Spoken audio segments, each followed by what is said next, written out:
તાપી જિલ્લાના Kukarmunda police station હત્યાનો ગુનો દાખલ થયો છે, જેમાં કોઈ અજાણ્યા ઈસમોએ અગમ્ય કારણસર મરણ જનાર સુરપસિંહ ઉર્ફે સુરોપ રૂપસિંહ વસાવેને માથાના પાછળના જમણી સાઈડના ભાગે કોઈ બોથડ પદાર્થ વડે જીવલેણ ઈજા પહોંચાડી તથા ગળાના ભાગે કોઈ દોરી કે કોઈ અન્ય વસ્તુ વડે ટૂંપો આપી તથા છાતીના ભાગે કોઈ બોથડ પદાર્થ વડે ઈજાઓ કરી છાતીનું હાડકું તોડી મોત નિપજાવી ગુનો કર્યો છે, જે અનડિટેક્ટ ગુનાના આરોપીને શોધી કાઢવા પોલીસ અધિક્ષક તાપીની સૂચના તથા નાયબ પોલીસ અધિક્ષકના માર્ગદર્શન હેઠળ કુકરમુંડા પોલીસ સ્ટેશનના પોલીસ ઇન્સ્પેક્ટર વી.કે. પટેલે ટીમ બનાવી અનડિટેક્ટ મર્ડરના ગુનાના આરોપીઓની ખતપૂર્વક અને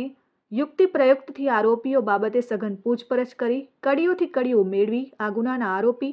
મનીષભાઈ ઉર્ફે મોહનીશ ભરતભાઈ વસાવે અને મીનાબેન રાજેન્દ્રભાઈ વસાવાને ઝડપી પાડી કાયદેસરની કાર્યવાહી હાથ ધરી છે. હંસરાજ પાડવી સાથે દીપેશ વડવી, RN ન્યૂઝ, તાપી.